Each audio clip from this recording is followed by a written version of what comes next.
Adventure 2. The Yellow Face. In publishing these short sketches based upon the numerous cases in which my companions' singular gifts have made us the listeners to, and eventually the actors in, some strange drama, it is only natural that I should dwell rather upon his successes than upon his failures, and this not so much for the sake of his reputation. For, indeed, it was when he was at his wit's end that his energy and his versatility were most admirable, but because where he failed it happened too often that no one else succeeded, and that the tale was left forever without a conclusion. Now and again, however, it chanced that even when he erred, the truth was still discovered. I have noted of some half-dozen cases of the kind. The adventure of the Musgrave Ritual and that which I am about to recount are the two which present the strongest features of interest. Sherlock Holmes was a man who seldom took exercise for exercise's sake. Few men were capable of greater muscular effort, and he was undoubtedly one of the finest boxers of his weight that I have ever seen.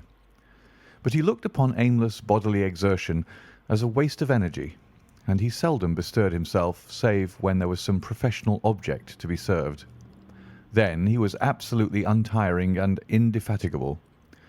That he should have kept himself in training under such circumstances is remarkable, but his diet was usually of the sparest, and his habits were simple to the verge of austerity.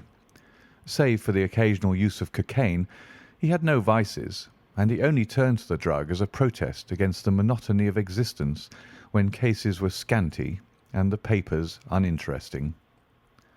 One day in early spring he had so far relaxed as to go for a walk with me in the park, where the first faint shoots of green were breaking out upon the elms, and the sticky spear heads of the chestnuts were just beginning to burst into their fivefold leaves.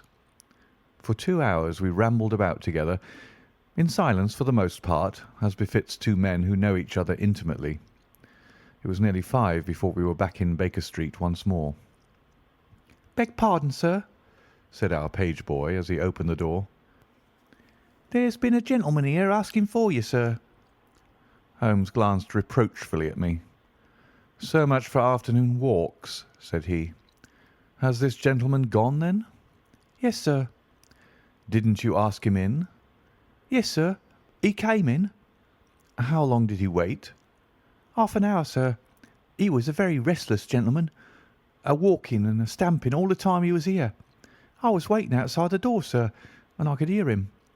At last he outs into the passage and he cries, 'Is that man never going to come?' Those were his very words, sir. 'You only need to wait a little longer,' says I. 'Then I'll wait in the open air, for I feel half choked,' says he.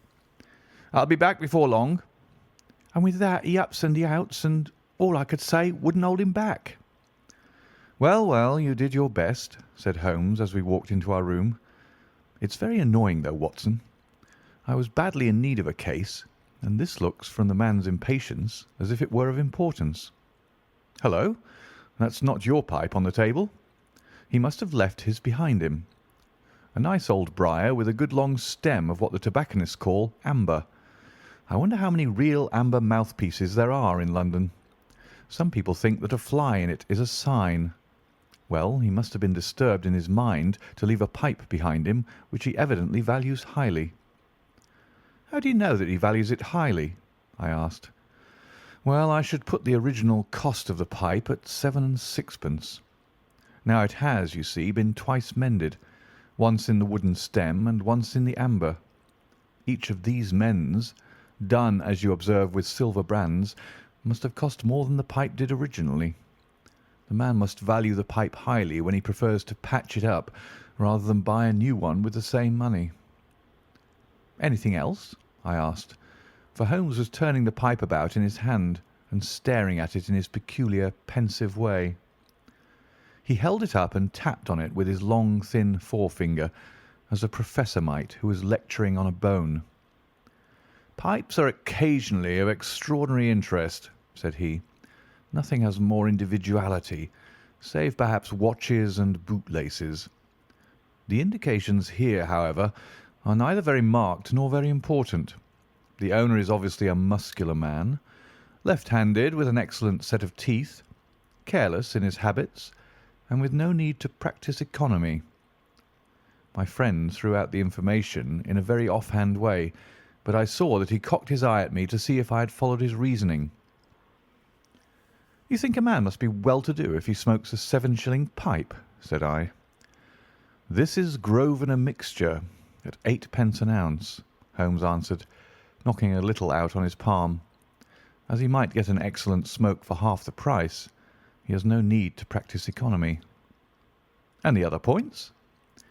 "He has been in the habit of lighting his pipe at lamps and gas jets. You can see that it is quite charred all down one side. Of course, a match could not have done that. Why should a man hold a match to the side of his pipe? But you cannot light it at a lamp without getting the bowl charred, and it is all on the right side of the pipe. From that I gather that he is a left-handed man. You hold your own pipe to the lamp, and see how naturally you, being right-handed, hold the left side to the flame. You might do it once the other way, but not as a constancy. This has always been held so. Then he has bitten through his amber. It takes a muscular, energetic fellow, and one with a good set of teeth to do that. But if I am not mistaken, I hear him upon the stair, so we shall have something more interesting than his pipe to study." An instant later our door opened, and a tall young man entered the room. He was well but quietly dressed in a dark grey suit, and carried a brown wide-awake in his hand. I should have put him at about 30, though he was really some years older. "I beg your pardon," said he, with some embarrassment. "I suppose I should have knocked. Yes, of course I should have knocked. The fact is that I am a little upset, and you must put it all down to that." He passed his hand over his forehead like a man who is half dazed, and then fell rather than sat down upon a chair.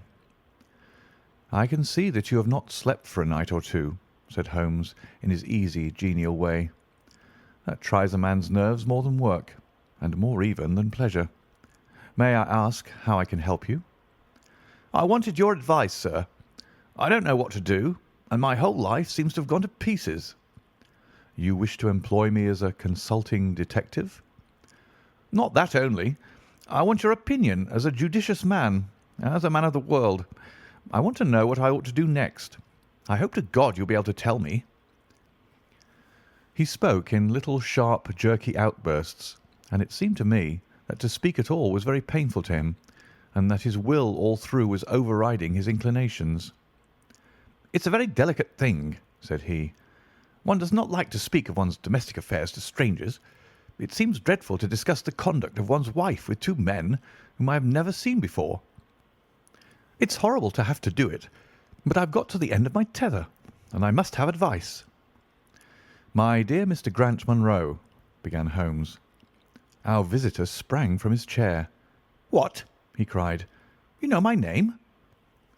"If you wish to preserve your incognito," said Holmes, smiling, "I would suggest that you cease to write your name upon the lining of your hat, or else that you turn the crown towards the person whom you are addressing. I was about to say that my friend and I have listened to a good many strange secrets in this room, and that we have had the good fortune to bring peace to many troubled souls. I trust that we may do as much for you. Might I beg you, as time may prove to be of importance, to furnish me with the facts of your case without further delay?" Our visitor again passed his hand over his forehead, as if he found it bitterly hard. From every gesture and expression I could see that he was a reserved, self-contained man, with a dash of pride in his nature, more likely to hide his wounds than to expose them. Then suddenly, with a fierce gesture of his closed hand, like one who throws reserve to the winds, he began. "The facts are these," said he. "I am a married man, and have been so for 3 years. During that time my wife and I have loved each other as fondly and lived as happily as any two that ever were joined. We have not had a difference, not one, in thought or word or deed.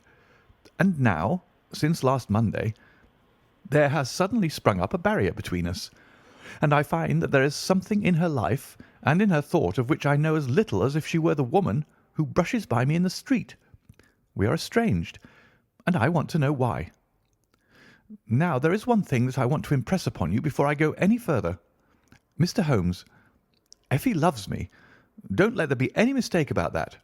She loves me with her whole heart and soul, and never more than now. I know it. I feel it. I don't want to argue about that. A man can tell easily enough when a woman loves him. But there's this secret between us, and we can never be the same until it is cleared." "Kindly let me have the facts, Mr. Munro," said Holmes with some impatience. "I'll tell you what I know about Effie's history. She was a widow when I met her first, though quite young, only 25. Her name then was Mrs. Hebron. She went out to America when she was young and lived in the town of Atlanta, where she married this Hebron, who was a lawyer with a good practice. They had one child, but the yellow fever broke out badly in the place, and both husband and child died of it. I have seen his death certificate.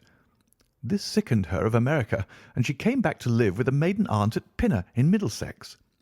I may mention that her husband had left her comfortably off, and that she had a capital of about £4,500, which had been so well invested by him that it returned an average of 7%.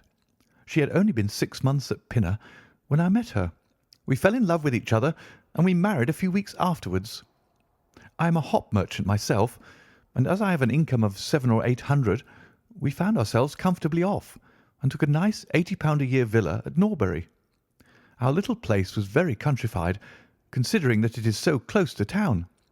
We had an inn and 2 houses a little above us, and a single cottage at the other side of the field which faces us, and except those, there were no houses until you got half-way to the station. My business took me into town at certain seasons, but in summer I had less to do. And then, in our country home, my wife and I were just as happy as could be wished. I tell you that there never was a shadow between us until this accursed affair began. There's one thing I ought to tell you before I go further. When we married, my wife made over all her property to me, rather against my will, for I saw how awkward it would be if my business affairs went wrong. However, she would have it so, and it was done. Well, about 6 weeks ago she came to me. "Jack," said she, "when you took my money, you said that if ever I wanted any, I was to ask you for it." "Certainly," said I. "It's all your own." "Well," said she, "I want £100. I was a bit staggered at this, for I had imagined it was simply a new dress or something of the kind that she was after. "What on earth for?" I asked. "Oh," said she, in her playful way, "you said that you were only my banker, and bankers never ask questions, you know." "If you really mean it, of course you shall have the money," said I. "Oh, yes, I really mean it." "And you won't tell me what you want it for?" "Some day, perhaps, but not just at present, Jack." So I had to be content with that, though it was the first time that there had ever been any secret between us. I gave her a cheque, and never thought any more of the matter. It may have nothing to do with what came afterwards, but I thought it only right to mention it. Well, I told you just now that there is a cottage not far from our house.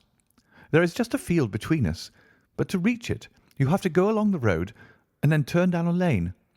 Just beyond it is a nice little grove of Scotch firs, and I used to be very fond of strolling down there, for trees are always a neighbourly kind of thing.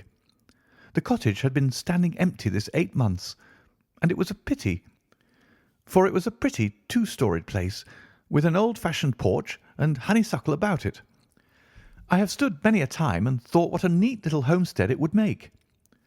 Well, last Monday evening I was taking a stroll down that way when I met an empty van coming up the lane and saw a pile of carpets and things lying about on the grass plot beside the porch. It was clear that the cottage had at last been let. I walked past it and wondered what sort of folk they were who had come to live so near us. And as I looked, I suddenly became aware that a face was watching me out of one of the upper windows. I don't know what there was about that face, Mr. Holmes, but it seemed to send a chill right down my back. I was some little way off, so that I could not make out the features, but there was something unnatural and inhuman about the face. That was the impression that I had, and I moved quickly forwards to get a nearer view of the person who was watching me. But as I did so, the face suddenly disappeared, so suddenly that it seemed to have been plucked away into the darkness of the room. I stood for 5 minutes thinking the business over and trying to analyse my impressions. I could not tell if the face were that of a man or a woman. It had been too far from me for that. But its colour was what had impressed me most. It was of a livid, chalky white, and with something set and rigid about it, which was shockingly unnatural. So disturbed was I that I determined to see a little more of the new inmates of the cottage. I approached and knocked at the door, which was instantly opened by a tall, gaunt woman with a harsh, forbidding face. "What may you be wanting?" she asked in a northern accent. "I am your neighbour over yonder," said I, nodding towards my house. "I see that you have only just moved in, so I thought that if I could be of any help to you in any—" "Aye, we'll just ask you when we want you," said she, and shut the door in my face. Annoyed at the churlish rebuff, I turned my back and walked home. All evening, though I tried to think of other things, my mind would still turn to the apparition at the window and the rudeness of the woman. I determined to say nothing about the former to my wife, for she is a nervous, highly strung woman, and I had no wish that she should share the unpleasant impression which had been produced upon myself.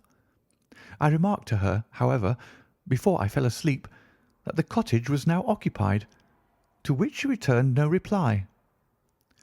I am usually an extremely sound sleeper. It has been a standing jest in the family that nothing could ever wake me during the night. And yet somehow, on that particular night, whether it may have been the slight excitement produced by my little adventure or not, I know not, but I slept much more lightly than usual. Half in my dreams I was dimly conscious that something was going on in the room, and gradually became aware that my wife had dressed herself and was slipping on her mantle and her bonnet.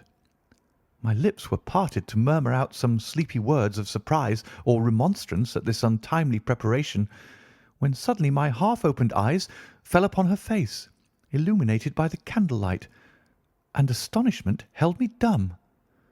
She wore an expression such as I had never seen before, such as I should have thought her incapable of assuming. She was deadly pale and breathing fast, glancing furtively towards the bed as she fastened her mantle to see if she had disturbed me.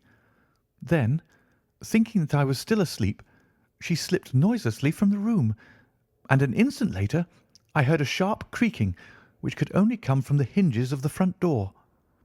I sat up in bed and rapped my knuckles against the rail to make certain that I was truly awake. Then I took my watch from under the pillow. It was 3 in the morning. What on this earth could my wife be doing out on the country road at 3 in the morning? I had sat for about 20 minutes, turning the thing over in my mind and trying to find some possible explanation. The more I thought, the more extraordinary and inexplicable did it appear. I was still puzzling over it when I heard the door gently close again, and her footsteps coming up the stairs. "Where in the world have you been, Effie?" I asked as she entered. She gave a violent start and a kind of gasping cry when I spoke, and that cry and start troubled me more than all the rest, for there was something indescribably guilty about them. My wife had always been a woman of a frank and open nature, and it gave me a chill to see her slinking into her own room and crying out and wincing when her own husband spoke to her. "You awake, Jack?" she cried with a nervous laugh. "Why, I thought that nothing could wake you." "Where have you been?" I asked more sternly. "I don't wonder that you're surprised," said she, and I could see that her fingers were trembling as she undid the fastenings of her mantle. "Why, I never remember having done such a thing in my life before. The fact is that I felt as though I were choking and had a perfect longing for a breath of fresh air. I really think that I should have fainted if I had not gone out. I stood at the door for a few minutes, and now I am quite myself again." All the time she was telling me this story, she never once looked in my direction, and her voice was quite unlike her usual tones. It was evident to me that she was saying what was false. I said nothing in reply, but turned my face to the wall, sick at heart, with my mind filled with 1,000 venomous doubts and suspicions. What was it that my wife was concealing from me? Where had she been during that strange expedition? I felt that I should have no peace until I knew, and yet I shrank from asking her again after once she had told me what was false. All the rest of the night I tossed and tumbled, framing theory after theory, each more unlikely than the last. I should have gone to the city that day, but I was too disturbed in my mind to be able to pay attention to business matters. My wife seemed to be as upset as myself, and I could see from the little questioning glances which she kept shooting at me that she understood that I disbelieved her statement, and that she was at her wits' end what to do. We hardly exchanged a word during breakfast, and immediately afterwards I went out for a walk, that I might think the matter out in the fresh morning air. I went as far as the Crystal Palace, spent an hour in the grounds, and was back in Norbury by 1 o'clock. It happened that my way took me past the cottage, and I stopped for an instant to look at the windows and to see if I could catch a glimpse of the strange face which had looked out at me on the day before. As I stood there, imagine my surprise, Mr. Holmes, when the door suddenly opened and my wife walked out. I was struck dumb with astonishment at the sight of her, but my emotions were nothing to those which showed themselves upon her face when our eyes met. She seemed for an instant to wish to shrink back inside the house again, and then, seeing how useless all concealment must be, she came forward with a very white face and frightened eyes which belied the smile upon her lips. "Ah, Jack," she said, "I have just been in to see if I can be of any assistance to our new neighbours. Why do you look at me like that, Jack? You are not angry with me?" "So," said I, "this is where you went during the night." "What do you mean?" she cried. "You came here. I am sure of it. Who are these people, that you should visit them at such an hour?" "I have not been here before." "How can you tell me what you know is false?" I cried. "Your very voice changes as you speak. When have I ever had a secret from you? I shall enter that cottage, and I shall probe the matter to the bottom." "No, no, Jack, for God's sake!" she gasped in uncontrollable emotion. Then, as I approached the door, she seized my sleeve and pulled me back with convulsive strength. "I implore you not to do this, Jack," she cried. "I swear that I will tell you everything some day, but nothing but misery can come of it if you enter that cottage." Then, as I tried to shake her off, she clung to me in a frenzy of entreaty. "Trust me, Jack," she cried. "Trust me only this once. You will never have cause to regret it. You know that I would not have a secret from you if it were not for your own sake. Our whole lives are at stake in this. If you come home with me, all will be well. If you force your way into that cottage, all is over between us." There was such an earnestness, such despair in her manner, that her words arrested me, and I stood irresolute before the door. "I will trust you on one condition, and on one condition only," said I at last. "It is that this mystery comes to an end from now. You are at liberty to preserve your secret, but you must promise me that there shall be no more nightly visits, no more doings which are kept from my knowledge. I am willing to forget those which are past if you will promise that there shall be no more in the future." "I was sure that you would trust me," she cried, with a great sigh of relief. "It shall be just as you wish. Come away. Oh, come away up to the house." Still pulling at my sleeve, she led me away from the cottage. As we went, I glanced back, and there was that yellow, livid face watching us out of the upper window. What link could there be between that creature and my wife? Or how could the coarse, rough woman whom I had seen the day before be connected with her? It was a strange puzzle, and yet I knew that my mind could never know ease again until I had solved it. For 2 days after this I stayed at home, and my wife appeared to abide loyally by our engagement, for, as far as I know, she never stirred out of the house. On the 3rd day, however, I had ample evidence that her solemn promise was not enough to hold her back from this secret influence which drew her away from her husband and her duty. I had gone into town on that day, but I returned by the 2:40 instead of the 3:36, which is my usual train. As I entered the house, the maid ran into the hall with a startled face. "Where is your mistress?" I asked. "I think that she's gone out for a walk," she answered. My mind was instantly filled with suspicion. I rushed upstairs to make sure that she was not in the house. As I did so, I happened to glance out of one of the upper windows, and saw the maid with whom I had just been speaking running across the field in the direction of the cottage. Then, of course, I saw exactly what it all meant. My wife had gone over there, and had asked the servant to call her if I should return. Tingling with anger, I rushed down and hurried across, determined to end the matter once and forever. I saw my wife and the maid hurrying back along the lane, but I did not stop to speak with them. In the cottage lay the secret which was casting a shadow over my life. I vowed that, come what might, it should be a secret no longer. I did not even knock when I reached it, but turned the handle and rushed into the passage. It was all still and quiet upon the ground floor. In the kitchen a kettle was singing on the fire, and a large black cat lay coiled up in the basket, but there was no sign of the woman whom I had seen before. I ran into the other room, but it was equally deserted. Then I rushed up the stairs, only to find two other rooms empty and deserted at the top. There was no one at all in the whole house. The furniture and pictures were of the most common and vulgar description, save in the one chamber at the window of which I had seen the strange face. That was comfortable and elegant, and all my suspicions rose into a fierce, bitter flame when I saw that on the mantelpiece stood a copy of a full-length photograph of my wife, which had been taken at my request only 3 months ago. I stayed long enough to make certain that the house was absolutely empty. Then I left it, feeling a weight at my heart such as I had never had before. My wife came out into the hall as I entered my house, but I was too hurt and angry to speak with her, and pushing past her, I made my way into my study. She followed me, however, before I could close the door. "I am so sorry that I broke my promise, Jack," said she, "but if you knew all the circumstances, I am sure that you would forgive me."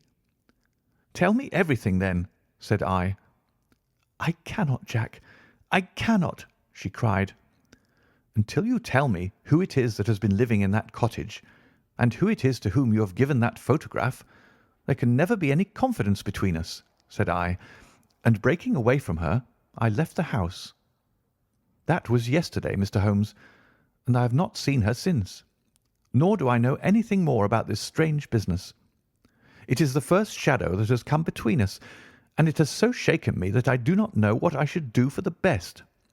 Suddenly, this morning, it occurred to me that you were the man to advise me, so I have hurried to you now, and I place myself unreservedly in your hands.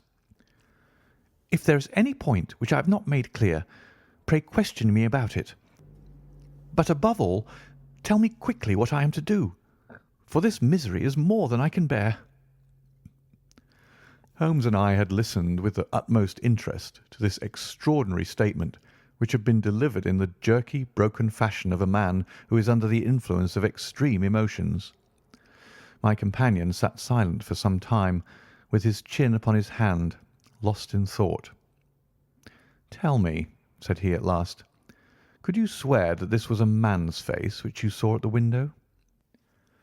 "Each time that I saw it, I was some distance away from it, so that it is impossible for me to say." "You appear, however, to have been disagreeably impressed by it."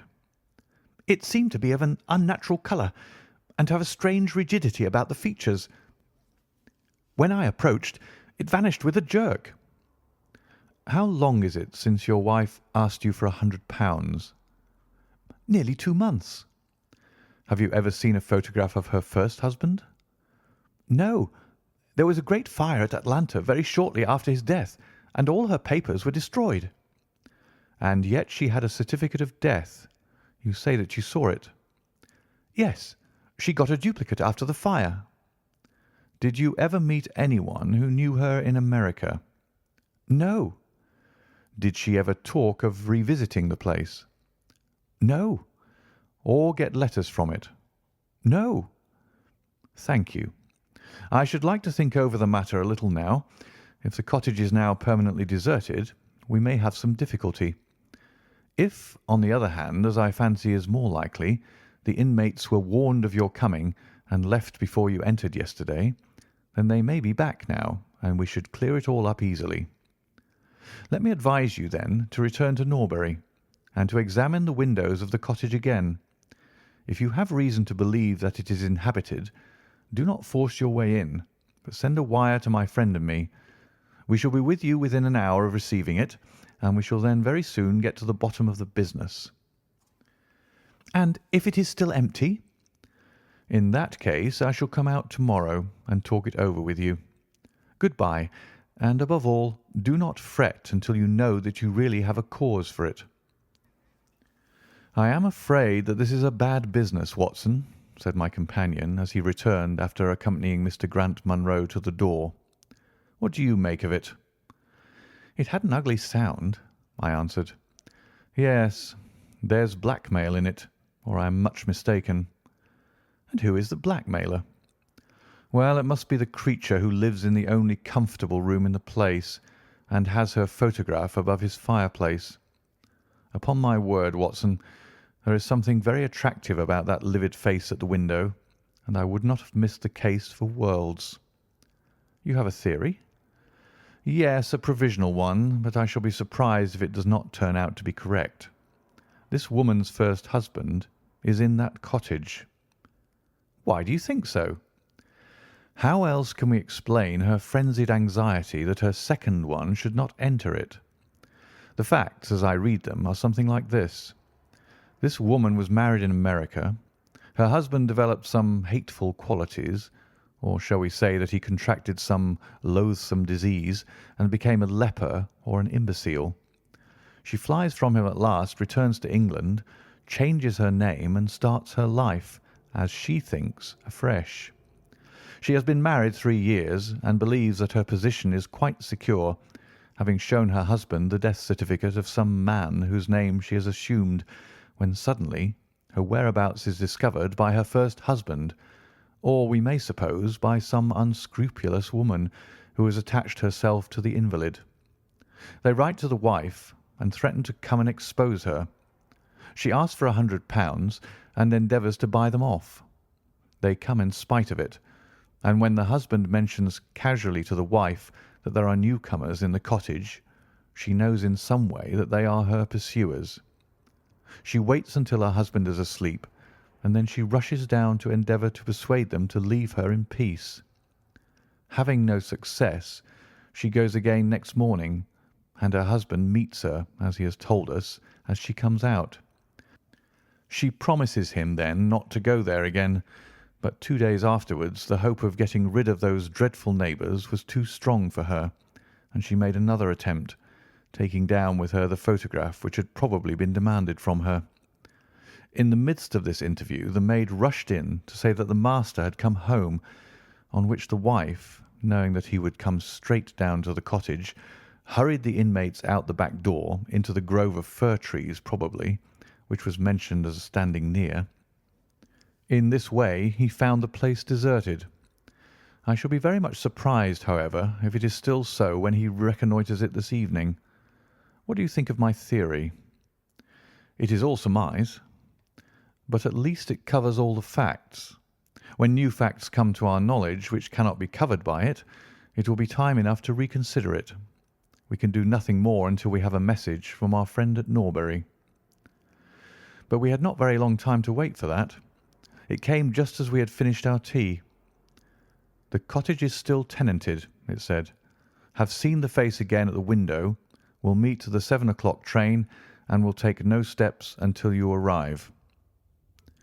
He was waiting on the platform when we stepped out, and we could see in the light of the station lamps that he was very pale and quivering with agitation. "They are still there, Mr. Holmes," said he, laying his hand hard upon my friend's sleeve. "I saw lights in the cottage as I came down. We shall settle it now once and for all." "What is your plan, then?" asked Holmes, as he walked down the dark, tree-lined road. "I am going to force my way in and see for myself who is in the house. I wish you both to be there as witnesses." You are quite determined to do this, in spite of your wife's warning that it is better that you should not solve the mystery." "Yes, I am determined." "Well, I think that you are in the right. Any truth is better than indefinite doubt. We had better go up at once. Of course, legally, we are putting ourselves hopelessly in the wrong, but I think that it is worth it." It was a very dark night, and a thin rain began to fall as we turned from the high road into a narrow lane, deeply rutted, with hedges on either side. Mr. Grant Munro pushed impatiently forward, however, and we stumbled after him as best we could. "There are the lights of my house," he murmured, pointing to a glimmer among the trees. "And here is the cottage which I am going to enter." We turned a corner in the lane as he spoke, and there was the building close beside us. A yellow bar falling across the black foreground showed that the door was not quite closed, and one window in the upper story was brightly illuminated. As we looked, we saw a dark blur moving across the blind. "There is that creature!" cried Grant Munro. "You can see for yourselves that someone is there. Now follow me, and we shall soon know all." We approached the door, but suddenly a woman appeared out of the shadow and stood in the golden track of the lamplight. I could not see her face in the darkness, but her arms were thrown out in an attitude of entreaty. "For God's sake, don't, Jack!" she cried. "I had a presentiment that you would come this evening. Think better of it, dear. Trust me again, and you will never have cause to regret it." "I have trusted you too long, Effie," he cried sternly. "Leave go of me. I must pass through. My friends and I are going to settle this matter once and forever." He pushed her to one side, and we followed closely after him. As he threw the door open, an old woman ran out in front of him and tried to bar his passage, but he thrust her back, and an instant afterwards we were all upon the stairs. Grant Munro rushed into the lighted room at the top, and we entered at his heels. It was a cosy, well-furnished apartment, with 2 candles burning upon the table and 2 upon the mantelpiece. In the corner, stooping over a desk, there sat what appeared to be a little girl. Her face was turned away as we entered, but we could see that she was dressed in a red frock and that she had long white gloves on. As she whisked round to us, I gave a cry of surprise and horror. The face which she turned towards us was of the strangest livid tint, and the features were absolutely devoid of any expression. An instant later the mystery was explained. Holmes, with a laugh, passed his hand behind the child's ear. A mask peeled off from her countenance, and there was a little coal-black negress, with all her white teeth flashing in amusement at our amazed faces. I burst out laughing, out of sympathy with her merriment, but Grant Munro stood staring, with his hand clutching his throat. "My God!" he cried. "What can be the meaning of this?" "I will tell you the meaning of it," cried the lady, sweeping into the room with a proud, set face. "You have forced me against my own judgment to tell you, and now we must both make the best of it. My husband died at Atlanta. My child survived." "Your child?" She drew a large silver locket from her bosom. "You have never seen this open." "I understood that it did not open." She touched a spring, and the front hinged back. There was a portrait within of a man strikingly handsome and intelligent-looking, but bearing unmistakable signs upon his features of his African descent. "This is John Hebron of Atlanta," said the lady, "and a nobler man never walked the earth. I cut myself off from my race in order to wed him, but never once while he lived did I for an instant regret it. It was our misfortune that our only child took after his people rather than mine. It is often so in such matches, and little Lucy is darker far than ever her father was. But dark or fair, she is my own dear little girlie, and her mother's pet." The little creature ran across at the words and nestled up against the lady's dress. "When I left her in America," she continued, "it was only because her health was weak, and the change might have done her harm. She was given to the care of a faithful Scotchwoman who had once been our servant. Never for an instant did I dream of disowning her as my child. But when chance threw you in my way, Jack, and I learned to love you, I feared to tell you about my child. God forgive me. I feared that I should lose you, and I had not the courage to tell you. I had to choose between you, and in my weakness I turned away from my own little girl. For 3 years I have kept her existence a secret from you, but I heard from the nurse, and I knew that all was well with her. At last, however, there came an overwhelming desire to see the child once more. I struggled against it, but in vain. Though I knew the danger, I determined to have the child over, if it were but for a few weeks.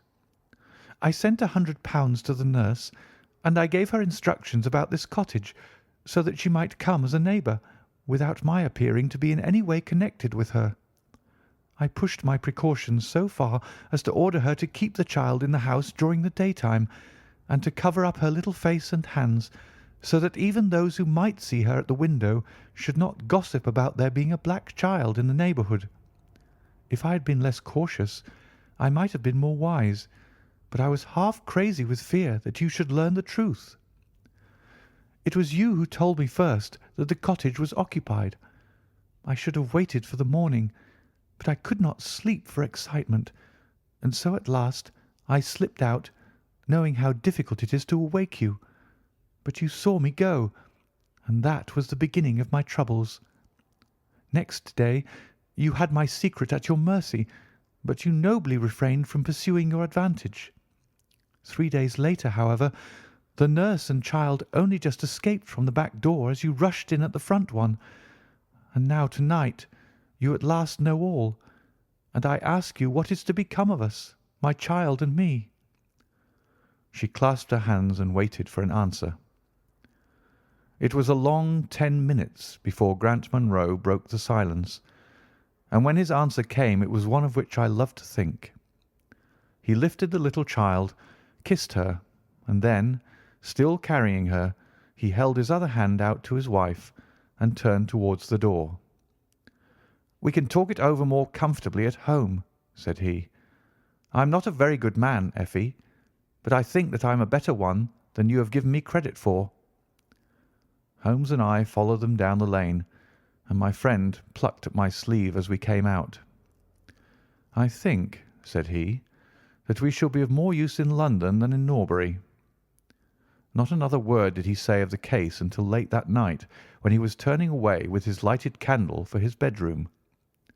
"Watson," said he, "if it should ever strike you that I am getting a little over-confident in my powers, or giving less pains to a case than it deserves, kindly whisper 'Norbury' in my ear, and I shall be infinitely obliged to you."